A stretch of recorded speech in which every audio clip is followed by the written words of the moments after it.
Hello बच्चों, कैसे हो आप सब। उम्मीद करते हैं आप लोग अच्छे होंगे। मैं हूं कुमार हिरो सर। और जैसा कि आपको पता है कि क्लास 9th का जो आप लोग का एनुअल एग्जाम हुआ है यानी वार्षिक परीक्षा 2026 वाला, जिसमें मैथमेटिक्स यानी गणित के पेपर में हम आपको ऑब्जेक्टिव क्वेश्चन पूरा 100 को करवा दिए थे। तो आज के इस वीडियो में हम आपको शॉर्ट टाइप का यानी 2 अंक का जो आपके पास सवाल था, जिसमें वो सवाल आपको बनाने थे। जैसा आप यहाँ पर देख सकते हैं कि सेक्शन बी जो है आप लोग का शॉर्ट आंसर टाइप क्वेश्चन है। ऐसे प्रश्न की संख्या 1 से लेकर 30 तक है, लघुत्तरीय, लेकिन जिसमें आपको सिर्फ और सिर्फ 15 को प्रश्न का ही उत्तर देना था। अगर आप 15 को सही किए हैं तो आपको टोटल 30 अंक आसानी से मिल सकते हैं। तो चलिए हम आपको स्टार्ट करते हैं। पहला सवाल से आपको बताते हैं। तो पहला सवाल आप लोग के सामने में ये था कि 8/27 के पावर -1/3 का मान क्या होगा। ठीक है, ये थोड़ा सा आप छोटा कर लेते हैं ताकि आपको दिखे पहला नंबर सवाल। ठीक है, पहला सवाल आप देख पा रहे होंगे 8/27 होल टू द पावर -1/3 है। अब इस सवाल को आप जरूर बनाए होंगे। तो चलिए हम आपको ये सवाल आपके सामने में ये रहा है स्क्रीन पर। ठीक है, अब इसको थोड़ा सा बनाकर हम आपको बताते हैं। तो देखिए, सबसे पहले आपको हम बता दें कि इसमें आपको करना क्या था। इसको दो तरह से आप बना सकते हैं। पहले तो आप इस माइनस को देख सकते हैं। तो माइनस को अगर हटाएं प्लस में करने के लिए तो इसको आप उलट सकते हैं। जैसे एक फार्मूला आपको बता दें, a/b whole to the power, अगर मान लीजिए कि माइनस में m है तो इसको a/b है तो इसको उलट देंगे, b/a कर देंगे, तो ये माइनस जो m है वो क्या हो जाएगा, प्लस हो जाएगा। मतलब कि एक वटा करके आप ऐसे समझ सकते हैं। तो ये जो -1/3 है इसको हम उलट देते हैं, मतलब 27/8 लिख दे, होल के पावर अब क्या हो जाएगा, प्लस में 1/3 हो जाएगा। ठीक है, क्योंकि उलट दिए। अब 27 को हम क्या कर सकते हैं, 3 के पावर 3 बटा, ऐसे 8 को लिख सकते हैं 3/2 होल पावर 3, और उस पर से पावर आपका 1/3 रहेगा। क्योंकि 3 के पावर 3 लिखेंगे तो 27 आ जाएगा, और 2 के पावर 3 भी लिखेंगे तो 8 आ जाएगा। 3 से 3 ही काट सकते हैं क्योंकि पावर में पावर गुना हो जाता है। तो बचेगा क्या, 3/2 के पावर सिर्फ 1, और 1 का मतलब 3/2 रह जाएगा। ये आपका आंसर आ गया। ठीक है, दूसरा तरीका अगर आप ऐसे करते, पहले मान लीजिए कि ऐसे भी लिख देते 2/3 होल के पावर 3, ऊपर से रहता -1/3, 3 से 3 कट जाता, तो आपके पास बचता क्या, 2/3 के पावर -1। -1 मतलब प्लस में लाने के लिए क्या करते हैं, इसको उलट देंगे। 2/3 है से 3/2 हो जाएगा। अब इस पर +1 आ गया, यानी कि आप कह सकते हैं 3/2 आपका आंसर है। ठीक है, किसी भी तरह से आप बनाए होंगे आपका आंसर इतना ही आना चाहिए था। ये था आपका पहला सवाल। दूसरे सवाल पर आते हैं। दूसरा सवाल आपके सामने में ये था, देखिए कि 4/√11 -√3 के हर का परिमेयकरण करना था। हर के परिमेयकरण का मतलब है कि आप नीचे वाला जो रूट आपको दिख रहा है उस रूट को हटा देना है। जैसे 4/√11 माइनस में √3 था, तो आपको करना क्या था, √11 और ये जो माइनस है नीचे बीच में, इसको प्लस करके सेम अंक उतार के आपको गुना करना है। ठीक है, और बटा में भी आपको उतना ही लिखना था। ठीक, अभी देखिए 4 में ऊपर से गुना ना करके इंटू में ऐसे लिख देंगे, ब्रैकेट में ही √11 प्लस में √3। ठीक, नीचा में आप फार्मूला लगाएंगे a-b इंटू a+b। आपको याद होगा a-b इंटू a+b, ये होता है फार्मूला a² - b²। साइड में फार्मूला भी आप लिख देंगे तो आपको दिक्कत नहीं होना चाहिए। √a² हो जाए, मतलब कि ये √11 का स्क्वायर, a मतलब √11 है, b मतलब √3 है, तो √3 का स्क्वायर ऐसे। ठीक है, ऊपर वाला बेचारा है, बेचारा मतलब 10 के 10, इसको आप कुछ ना करेंगे। √11 का स्क्वायर सीधा 11 हो जाए क्योंकि स्क्वायर से रूट हट जाएगा, और √3 का स्क्वायर भी सीधा 3 हो जाएगा। ठीक है, अब ये जो बचेगा 4 इंटू √11 प्लस में √3 और बटा में 11 में से 3 घटेगा तो 8, इसको 4 दूनी 8 आप इसको काट सकते हैं। तो फाइनली आपका आंसर आएगा √11 प्लस √3 और बटा में आपके पास 2, और ये रहा आपका आंसर। अगर आप इतना बनाए हैं तो निश्चित रूप से आपको 2 अंक आसानी से मिलेंगे। ठीक है, अब आइए नेक्स्ट नंबर सवाल, सवाल नंबर तीसरा। सवाल नंबर तीसरा कह रहा था कि 5√2 प्लस 7√3 और √2 माइनस 5√3 को जोड़ना है। ठीक है, तो जोड़ने का मतलब है बीच में आपको प्लस का साइन दे देना है। जैसे 5√2 है प्लस में 7√3 और बीच में आपको प्लस का साइन देना है, और √2 माइनस 5√3 ऐसे। ठीक है, अब इसको जोड़ने का मतलब है जात वाला को जोड़ना है, √2 वाला को √2 के साथ जोड़ देंगे। जैसे ये देखिए, ये √2 5√2 है और यहाँ पर एक √2 है। ये देखिए बीच में प्लस है तो साइन तो चेंज होगा नहीं, या एक लाइन हम इसको लिख ही देते हैं, 5√2 +7√3, ये प्लस है तो ब्रैकेट तोड़ेंगे भी तो चिन्ह बदलेगा नहीं, लेकिन घटाना रहता तो चिन्ह यहाँ पर बदल जाता। ठीक है, अब यहाँ से आप जात वाला को जोड़ घटाव कर सकते हैं। तो देखिए 5√2 और ये वाला जुड़ जाएगा, 5 और 1 हो जाएगा 6√2, और 7 में से ये जो 5 है वो घट जाएगा तो बचेगा सीधा सीधा 2√3, और ये तो आपका सिंपल सा आंसर ही हो गया। इसके बाद आप कुछ नहीं कर सकते। 5 गो दोनों प्लस में था एक, तो 5 एक 6√2 हो गया, और 7√3 में से 5 गो घट गया तो 2√3 बच गया, और ये आपका आंसर है। ठीक है, उसके बाद चौथा नंबर सवाल कह रहा था 1/3 तथा 1/4 के बीच दो परिमेय संख्या निकालना है। तो देखिए परिमेय संख्या निकालने के लिए आप फार्मूला भी जानते हैं या एक डायरेक्ट मेथड है जो है, देखिए पहली परिमेय संख्या आप निकालेंगे। इसमें क्योंकि अनगिनत परिमेय संख्या आएगा तो इसीलिए आप कुछ भी तरीका से निकाले सब आपका सही होगा। पहली परिमेय संख्या मतलब दोनों को जोड़ के 2 से भाग दे दीजिएगा, जैसे 1/3 प्लस 1/4 और बटा में 2, ये पहला आ जाएगा। ठीक है, अब इसको आप किसी भी तरह से जोड़ सकते हैं। चलिए हम आपको जोड़ के बताते हैं। ये जो बटा में 2 है इसको आप चाहे तो साइड में ऐसे 1/2 लिख सकते हैं, ऊपर में भिन्न उनका जोड़ बना दीजिए। लघुत्तम 4 यही हो जाएगा 12, तो 4 एकम 4 हो जाएगा, प्लस 3 एकम 3, भिन्न का जोड़ बना दिए। 1/2 कैसे है, क्योंकि ये बटा में 2 था। ठीक ना, 1/2 आप साइड में ऐसे लिख सकते हैं, 1/2, 4 3 हो जाएगा 7/12। अब गुना करेंगे तो आपका आंसर आएगा 7/12 दूनी 24, ये पहला आ गया। ठीक है, दूसरा निकालना है तो लिखेंगे दूसरी या दूसरा परिमेय संख्या, दूसरा परिमेय संख्या। अब आप क्या करें, फिर से उसी तरह से किसी इसमें से 1/3 को भी आप ले सकते हैं, और जो एक आंसर आया है अभी 7/24 उसको लेकर आप जोड़ कर सकते हैं वैसा ही। ठीक है, तो 1/3 प्लस 7/24 जो आया है वो, और बटा में आपके पास 2 तो रहेगा। ठीक, अब इसको आप जोड़ सकते हैं। चलिए अब इसको जोड़ कर बताते हैं। तो 1/2 पहले बाहर कर देते हैं, ऊपर वाला को भिन्न उनका जोड़ बनाएंगे तो लघुत्तम 24, 3 और 24 का लघुत्तम 24 ही होता है, इसलिए 3 8 24 तो ऊपर में 8 हो जाएगा, प्लस 24 से कम 24 तो 7 तो रहेगा। ठीक है, और बटा में समझ गए ना 1/2 कैसे आए, ये जो बटा वाला 2 है वो 1/2 ऐसे लिखते हैं, 1/2 बाहर, 8 7 हो जाएगा 15/24। अब इसको आप गुना कर सकते हैं तो 15, और ये 24 दूना हो जाएगा 48, ये हो गया आपका आंसर, ये दूसरा और ये है आपका पहला। ठीक है, अब आप सोच रहे हैं कि सर हम जो बनाए वो कुछ और है, तो वो भी आपका सही है, या आप जो फार्मूला होता है उसके अनुसार भी आप बना सकते हैं, क्योंकि दो परिमेय संख्या के बीच में अनगिनत परिमेय संख्या होता है। ठीक है, अब आइए नेक्स्ट नंबर सवाल, 5वां नंबर सवाल, 0.5 के पावर रैंकिंग को P/Q के रूप में व्यक्त करें। ठीक है, P और Q पूर्णांक है जहाँ Q नॉट इक्वल टू 0 है। अब देखिए सबसे पहले हम लोग करते क्या है, ये जो पूर्णांक इसको हम मान लेते हैं, माना कि 2 अंक का, इसलिए माना कि x बराबर 0.5 पर रैंकिंग का मतलब आप थोड़ा सा आप जानते हैं कि 5 जो है वो रिपीट कर रहा है, जैसे 0.555 कितनों बार 5 लिख दीजिए, डॉट डॉट ऐसे लगा के इसको आप समीकरण 1 मान लीजिए। ठीक है, अब एक वो अंक पर रैंकिंग था इसीलिए आप 10 से गुना करेंगे तो लिखेंगे दोनों तरफ 10 से गुना करने पर, दोनों तरफ कितना से, 10 से गुना करने पर। ठीक है, गुना करने, एक सेकेंड क्या लिखा गया, गुना करने पर। ठीक, तो दोनों तरफ 2 से जो गुना करेंगे तो ये x है 10x हो जाएगा। इधर जब 10 से गुना करेंगे समीकरण 1 में तो दशमलव यहाँ जो 5 के पहले वो 5 के बाद हो जाएगा, मतलब 5 दशमलव फिर से 5 5 5 जितना मन है उतना लिख सकते हैं, डॉट डॉट लगा हुआ रहेगा, और ये समीकरण आपका 2 बन जाएगा। आपको करना क्या है, समीकरण 2 में से 1 को घटा लेना है। ठीक है, अब लिखेंगे समीकरण 2 माइनस 1 से।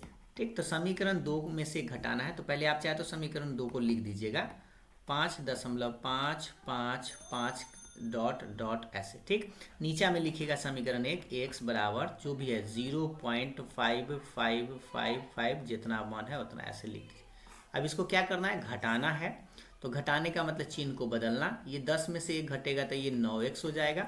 और जब इधर घटाएंगे तो थोड़ा सा ध्यान दीजिएगा कि इधर जब दशमलव के बाद सेम अंक है, दशमलव के बाद सेम अंक है तो हट जाएगा, तो सीधा सीधा क्या बचेगा 5 या 5.0 आप कह सकते हैं, तो 5 ही रहेगा। ठीक है, इसका मतलब 9x बराबर 5 आ गया, तो x बराबर हो जाएगा फाइनली आपका 5/9 आंसर। ठीक है, तो आप लास्ट में आप कह सकते हैं कि अतः 0.5 पर रैंकिंग किसके बराबर है, तो 5/9 के बराबर है। जहां आप देख सकते हैं कि Q जो है वह 0 के बराबर नहीं, या आप इसको कह सकते हैं कि ये P/Q के रूप का है, जहां Q जो है न 0 के बराबर है। ठीक है, तो ये था आपका 2 अंक मिल जाएगा। क्वेश्चन नंबर 6 पर आते हैं। क्वेश्चन नंबर 6 कह रहा है कि यदि GT बराबर इतना दिया हुआ है तो आपसे G1 और G2 का मान पूछ रहा था। ठीक है, क्वेश्चन नंबर आप चाहें तो एक बार 6 नंबर देख सकते हैं। देखिए ये है आपका क्वेश्चन नंबर 6, GT दिया हुआ है और G1 और G2 आपसे पूछ रहा था। चलिए हम आपको अब 6 नंबर सवाल पर ले चलते हैं। तो सबसे पहले आप ये इस बात से परिचित हो गए कि GT दिया हुआ है तो G1 पूछ रहा है, तो एक बार आप क्या करें, GT को पहले आप लिख दे जो भी दिया गया है, 2 + t + 2t² माइनस में TQ। ठीक है, और आप लिखेंगे पहले G1, 1 का मतलब हुआ कि t के जगह पे आप 1 रख रहे हैं, तो आप रख दीजिए। तो 2 + 1 + 2 × 1 का स्क्वायर माइनस 1 के पावर Q।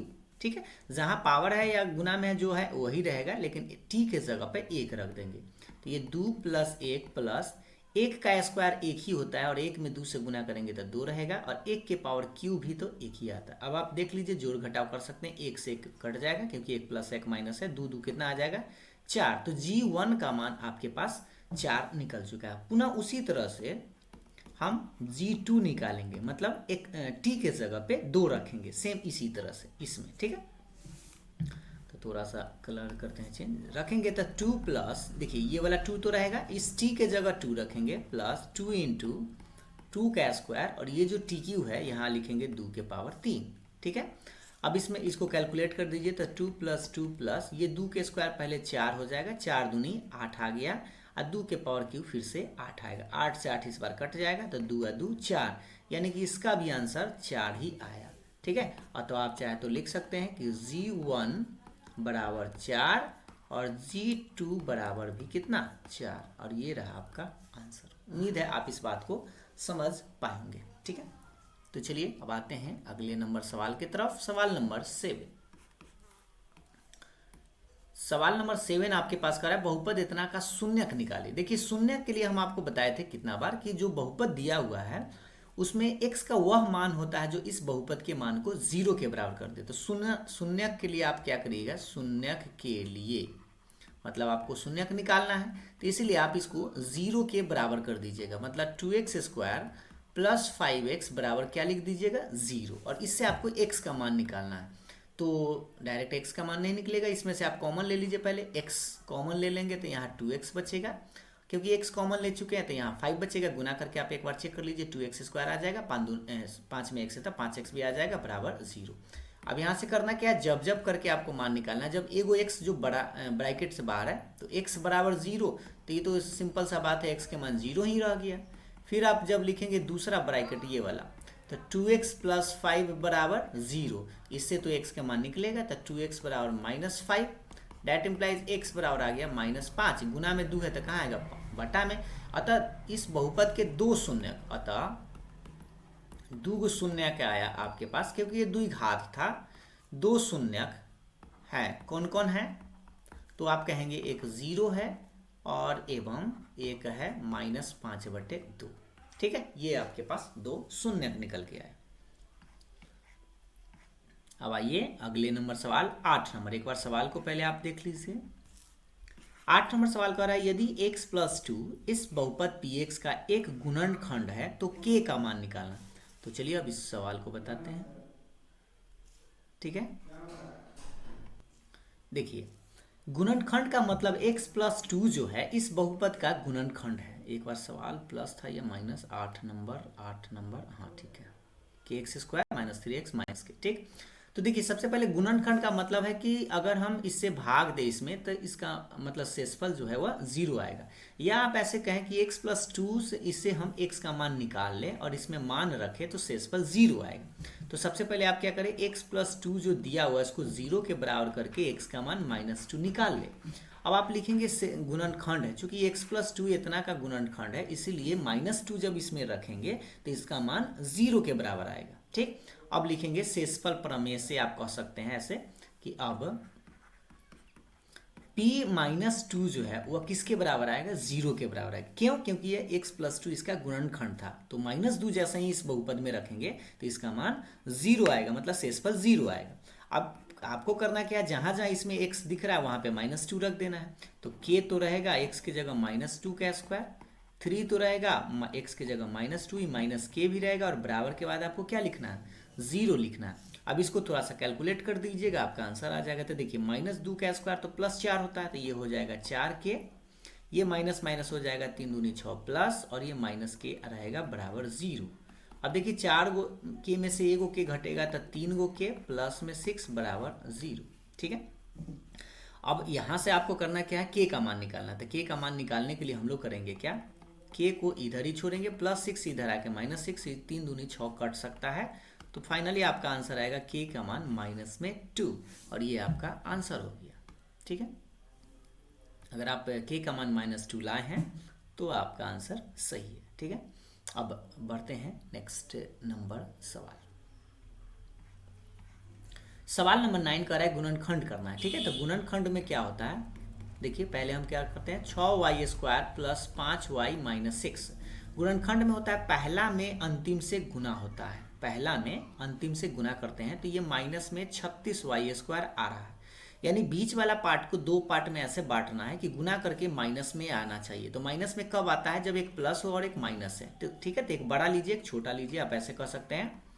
6y स्क्वायर ये 9 चक 36 होता है। ठीक है, तो आप 9 गो वाई में से अगर 4 गो वाई घटा लें तो 5 गो वाई आ जाएगा, और आप चाहें तो 9 वाई में गुना करके आप एक बार चेक कर लीजिए, तो 9 चक 36 भी आ जाएगा, माइनस में आ जाएगा। तो इसका मतलब ये गुणनखंड संभव है। तो देखिए अभी दोनों में से हम कॉमन लेते हैं, तो इस दोनों में से अगर हम चाहे तो 3 कॉमन ले सकते हैं, 3y। ठीक है, क्योंकि यहाँ 6 है 9 है, तो 3 कॉमन लेंगे तो यहाँ 2y बचेगा, क्योंकि गुना करके देखिएगा तो 3 दूना 6y स्क्वायर आ जाएगा। या 9 था तो 3 कॉमन ले लिया तो यहाँ सीधा 3 बचेगा, क्योंकि 3 3 9y आ जाएगा। ये दोनों में से दोनों माइनस में, इसीलिए आप यहाँ से -2 कॉमन लेंगे, तो दुक्का को दो बार पढ़ेंगे तो ये 2 दूनी 4 भी आ जाएगा। माइनस तो हम कॉमन ले चुके हैं, इसलिए यहाँ पे प्लस होगा, ध्यान दीजिएगा, ये क्योंकि माइनस प्लस फिर माइनस आ जाएगा, 2 3 6 ऐसे। गुणनखंड का नियम है कि ये वाला जो बॉक्स में जो मान है वो ये वाला बॉक्स के बराबर ही रहे, और दोनों में से कि एक को लिख देते हैं, मतलब 2y प्लस 3 ऐसे लिख देते हैं, यानी कॉमन ले लिए। और दूसरा जो ब्रैकेट बचता है वो पहला वाला मान, यानी 3y जो बच रहा है सो, और एक माइनस में 2 है वो, और ये आपका आंसर हो गया। ठीक है, ये सिंपल सा था, इसको उलट पुलट के भी आप लिख सकते हैं, उसमें कोई दिक्कत ना है। 9 के बाद आते हैं 10 नंबर। 10 का रहा है कि सीधे, देखिए दिख रहा है कि नहीं भाई, हाँ 10 नंबर का रहा सीधे गुने किए बिना, यानी कि इसको गुना नहीं करना है, 59 में 61 से डायरेक्ट गुना नहीं कर देना है, जैसे आप सीधा सीधा गुना करते हैं वैसे नहीं करना है, बल्कि आपको प्रॉपर्टीज या गुण लगा कर इसको गुना करना है। एक बार 10 नंबर सवाल को हम आपको दिखा दें, देखिए है ना, सीधे गुना किए बिना आपको इसका मान निकालना है, तो कोई फॉर्मूला पे आपको इसको लगा के बनाना है। तो चलिए हम आपको लगा के बताते हैं। सबसे पहले हमारे पास प्रश्न है 59 गुने 61। ठीक है, तो 59 को हम क्या लिख सकते हैं, 60 माइनस 1 लिखा जा सकता है, क्योंकि 60 में से 1 घटाएंगे तो 59 आ जाएगा। और ये 61 है, इसको हम 60 प्लस 1 लिख सकते हैं। अब इसको अगर आप देखेंगे तो ये a माइनस बी और a प्लस बी के ई जैसा है, क्योंकि 60 को अगर a माने और 1 को b माने तो फार्मूला ही लग जाएगा। तो इसका फार्मूला होता है a square minus B square. a कहने का मतलब 60 का स्क्वायर, b कहने का मतलब 1 का स्क्वायर। अब 60 के स्क्वायर बड़ी आसान है, क्योंकि 6 के स्क्वायर 36, 1 शून्य का स्क्वायर डबल शून्य हो जाएगा, 1 के स्क्वायर 1 ही रहेगा।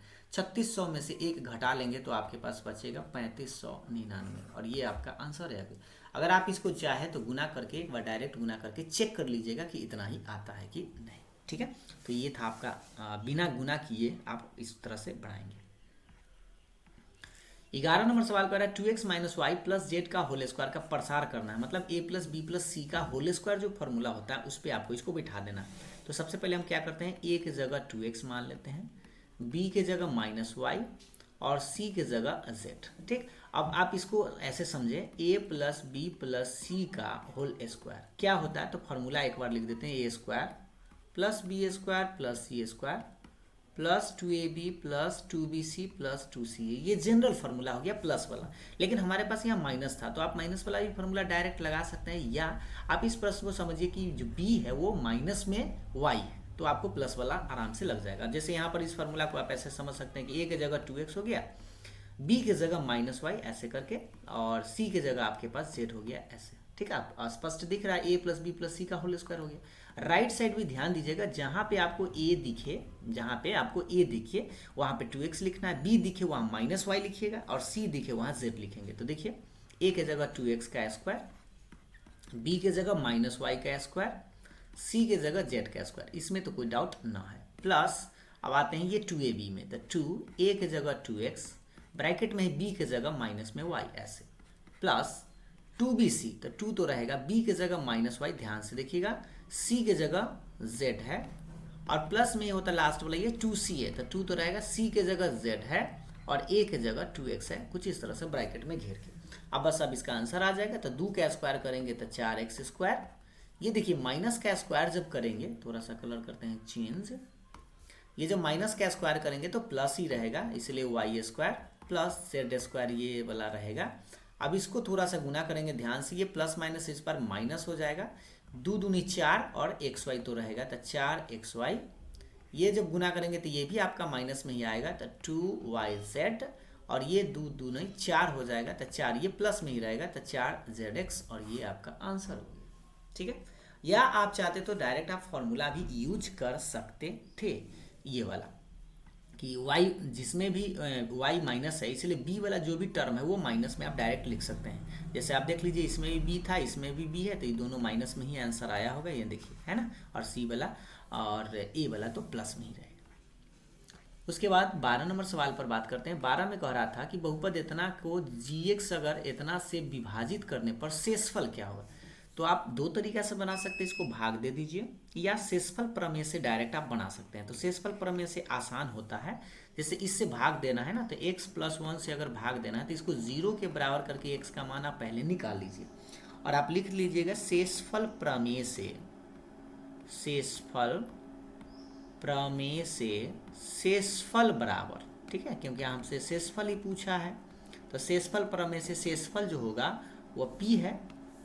आपको जो जिस बहुपद में आपका मान है ये px बराबर, इसमें आपको रख देना है कितना, जो भी x का मान है यहाँ से जिससे भाग देते हैं उसको 0 के बराबर करके जो आया है, तो -1 आया है, तो बस आपको इस फंक्शन में मतलब बहुपद में -1 रख देना है। तो रखिए -1 के पावर क्यू, 3 × -1 का स्क्वायर, 4 × -1, अब प्लस में आपके पास 30 तो रहेगा। ठीक है, थोड़ा सा छोटा करते हैं ताकि आपको ये सवाल पूरा दिखे। अब इसमें मान रखेंगे तो -1 के क्यू तो -1 ही होता है, और ये क्या है 3 रहेगा, -1 का स्क्वायर 1 होगा, ये प्लस माइनस -4 और प्लस में 30 हो जाएगा। ठीक है, अब आप देखिए क्या आएगा, ये -1, ये माइनस में 3 रहेगा, माइनस में 4 और प्लस में आपके पास ये 30 हो जाएगा। अब जो जुड़ने देखिए 3 को माइनस में एक प्लस में है, तो ये देख लीजिए 4 3 7 और 1 8 हो जाएगा। ठीक,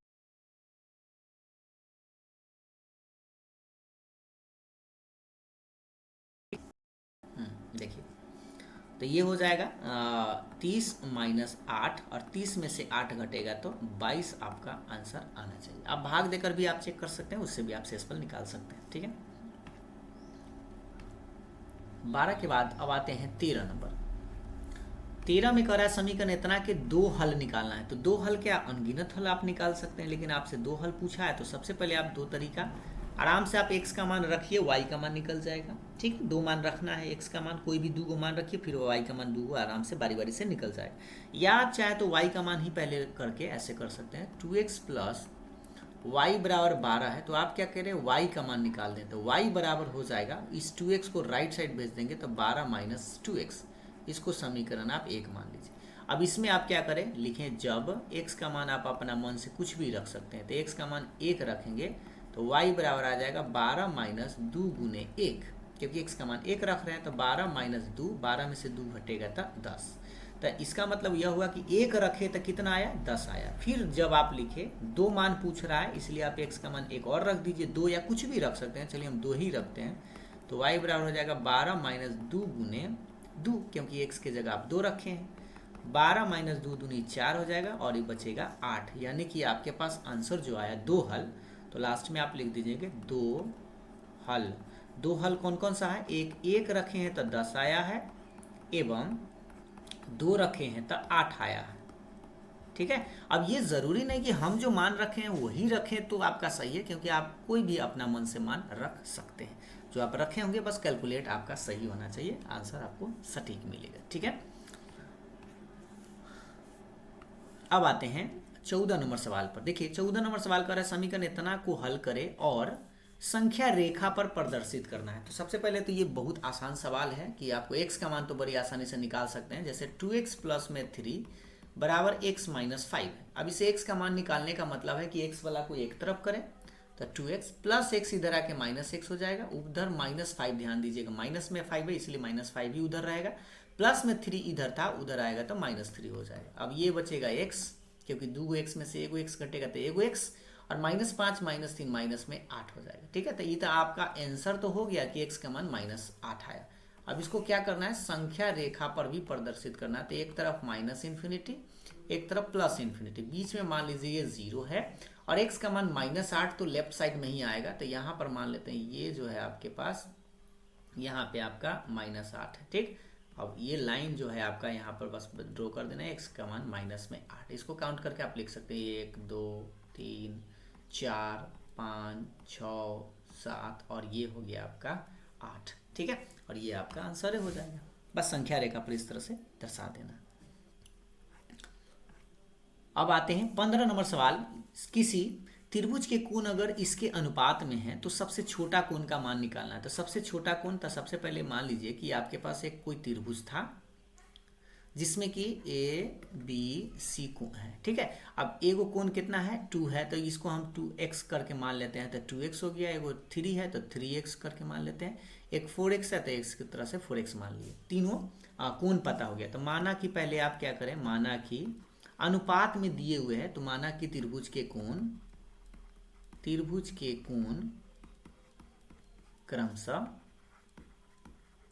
क्रमशः एक मान लीजिए 2x, एक 3x एवं एक हो गया 4x है। ठीक है, x लगा के, तो x क्या है, तो ये अनुपात है। ठीक, अनुपात में जो मान रखेंगे उसका।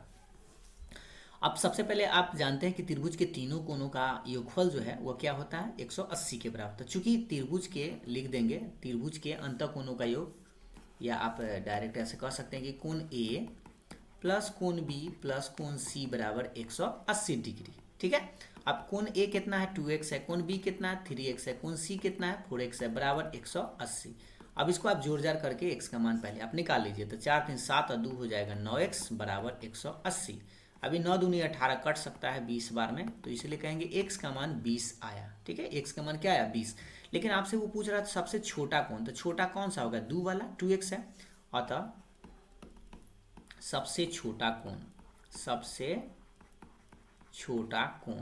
सबसे छोटा कोण क्या था 2x था, 2x है तो 2 गुने x का मान 20 और 20 दूनी कितना होगा 40, यानी 40 डिग्री जो है आपका आंसर आएगा। ठीक है, क्योंकि सबसे छोटा पूछा था, सबसे बड़ा पूछता तो 4x में रखते, तीनों एंगल अगर पूछता तो तीनों में बारी बारी से मान रख देते। तो ये था आपका 15 गो सवाल। संभवतः आप 15 गो आराम से 1 से लेकर 15 तक ही बना ही लिए होंगे, और उसके बाद आपका लॉन्ग क्वेश्चन है।